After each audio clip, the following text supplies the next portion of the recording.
Hello everyone, I am Sudhanshu Pandey.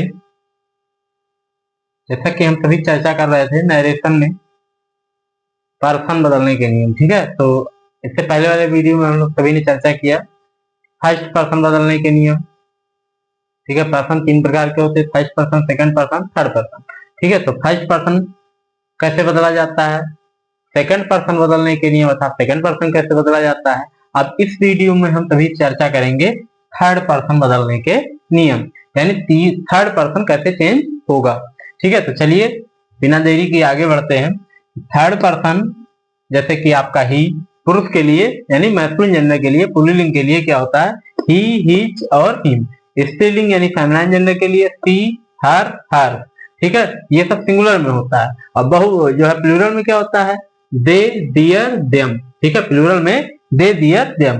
तो third person जो कि ही, हिच, हिम, सी, हर, हर्स, दे, दियर, देम ज्यों का त्यों बने रहते हैं, इनमें किसी भी प्रकार का परिवर्तन नहीं होता है। अर्थात जब हम इनडायरेक्ट स्पीच बनाते हैं तो थर्ड पर्सन जो कि ही, हिच, हिम, सी, हर, हर्स, दे, दियर, देम ये जो है ज्यों का त्यों बने रहते हैं, इनमें किसी भी प्रकार का कोई परिवर्तन नहीं होता है, ठीक है। तो चलिए देखते हैं।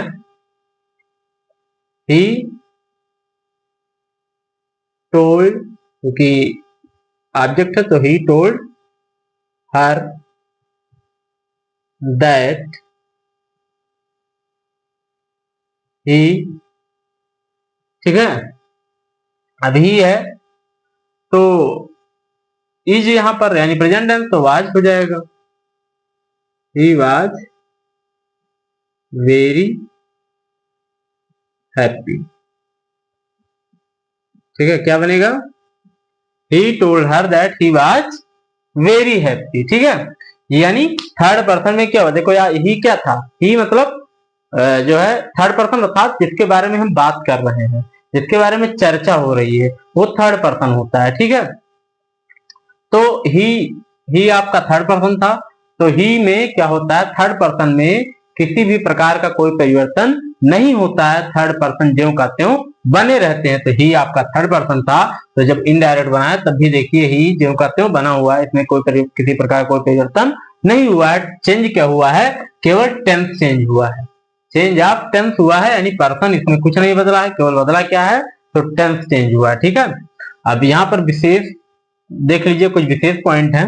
जैसे यदि रिपोर्टिंग वर्ब का ऑब्जेक्ट ना दिया गया हो, यदि रिपोर्टिंग वर्ब का ऑब्जेक्ट अर्थात कर्म ना दिया गया हो तो अपनी ओर से उसे थर्ड पर्सन मानकर इनडायरेक्ट स्पीच में परिवर्तन कर देते हैं। अपनी ओर से क्या करते हैं, उसे थर्ड पर्सन मान करके हम इनडायरेक्ट स्पीच में परिवर्तन कर देते हैं। जैसे he said you are a student, ठीक है। अब देखिए ही आपका सब्जेक्ट है, सैड क्या है, ये ही सैड ही आपका रिपोर्टिंग वर्ब है, यानी कमा के बाहर वाला भाग, तो इसमें ही सब्जेक्ट है, सैड जो है वर्ब है, मेन वर्ब है, ठीक है। ऑब्जेक्ट यहाँ पर है नहीं, तो यू आर अ स्टूडेंट। अब यहाँ पर देखिए यू क्या है, यू सेकंड पर्सन है, यू क्या है सेकंड पर्सन, और सेकंड पर्सन में होता क्या है कि रिपोर्टिंग वर्ब के ऑब्जेक्ट के अनुसार, तो यहाँ पर ऑब्जेक्ट है नहीं तो ऑब्जेक्ट को हम क्या मान लेंगे थर्ड पर्सन। अब थर्ड पर्सन में क्या मान लेंगे, थर्ड पर्सन में जैसे पुरुष है तो पुल्लिंग है ना, तो वहां पर हम ही मान लेंगे, टू हिम। जैसे हम मान लिए यहाँ पर टू हिम, ब्रैकेट में यहाँ पर लिख दिए टू हिम, ठीक है।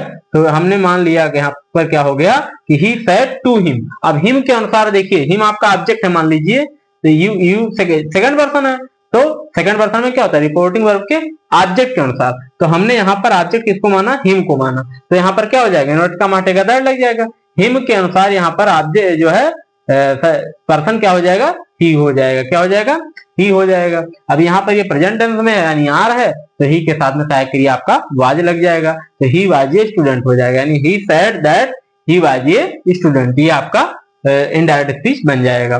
सेकंड पॉइंट कह रहा है कि यदि वी का प्रयोग मानव मात्र के लिए किया गया हो तो उसमें परिवर्तन नहीं होता है। मानव मात्र मतलब मनुष्य के लिए नहीं, इंसान के लिए अगर मानव मात्र के लिए केवल प्रयोग किया गया वी का तो उसमें किसी भी प्रकार का परिवर्तन नहीं होता। जैसे he said we must all die, ठीक है। अब यहाँ पर देखिए he said we must all die, we का प्रयोग हुआ है मानव मात्र के लिए केवल, तो यहाँ पर कोई चेंज नहीं हुआ, क्या हुआ, केवल ही सेड हो गया, भाई रिपोर्टिंग वर्ब में कोई चेंज होता ही नहीं है, तो ही सेड लिख गया, ठीक है, इन्वर्टेड कामा हटा दैट लग गया, बाकी और कोई चेंज नहीं हुआ है, we must all die, he said that we must all die, केवल इन्वर्टेड कामा हटा दैट लगा है, बाकी पूरा का पूरा वाक्य वैसे ही है, ठीक है। थर्ड पर्सन, यहाँ पर देखिए तीसरा पॉइंट क्या कह रहा है कि पर्सन के बदलने पर उसका नंबर था केस वही रहता है, मतलब नंबर यानी वचन और कारक वही रहता है, पर्सन भले ही बदल जाए, पर्सन बदलने पर नंबर वगैरह नहीं बदलता है, यानी नंबर वचन जो वचन और केस नहीं बदलता है, यानी कारक वगैरह नहीं बदलता है, ठीक है।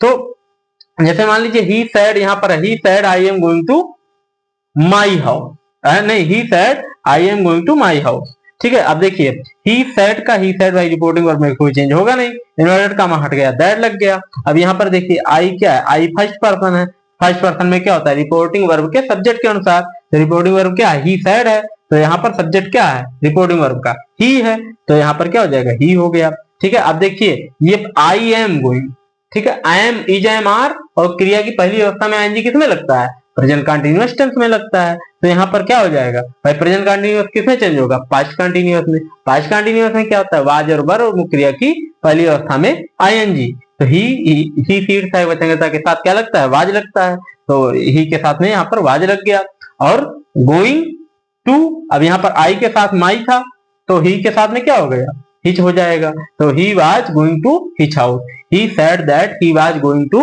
His house. अच्छा संक्षेप में समझ लेते हैं, संक्षेप में पर्सन बदलने का बहुत ही अच्छा सूत्र है, बहुत सिंपल है, ठीक है। फर्स्ट पर्सन है तो मान लीजिए फर्स्ट पर्सन में क्या होता है, रिपोर्टिंग वर्ब के सब्जेक्ट के अनुसार, तो सब्जेक्ट के अनुसार यानी सब्जेक्ट का हमने यस ले लिया, ठीक है। अब सेकंड पर्सन क्या है, रिपोर्टिंग वर्ब सेकंड पर्सन में होता है रिपोर्टिंग वर्ब के ऑब्जेक्ट के अनुसार, ऑब्जेक्ट का हमने ओ ले लिया।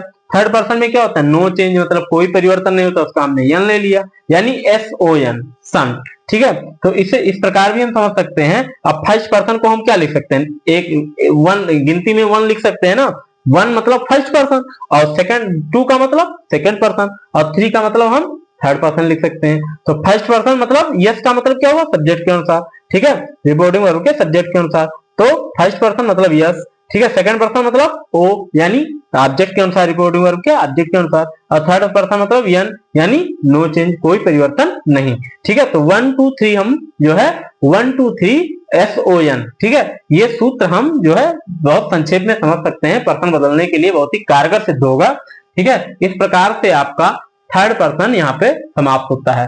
आई होप आप लोग पर्सन बदलने का नियम, ठीक है, आज अच्छे से समझ गए होंगे। चेंज ऑफ टेंस यानी जो है व्यक्ति बदल मतलब काल परिवर्तन, ठीक है, और पर्सन बदलने यानी व्यक्ति बदलने के नियम, ये चीजें आप लोग बहुत अच्छे से जान गए होंगे।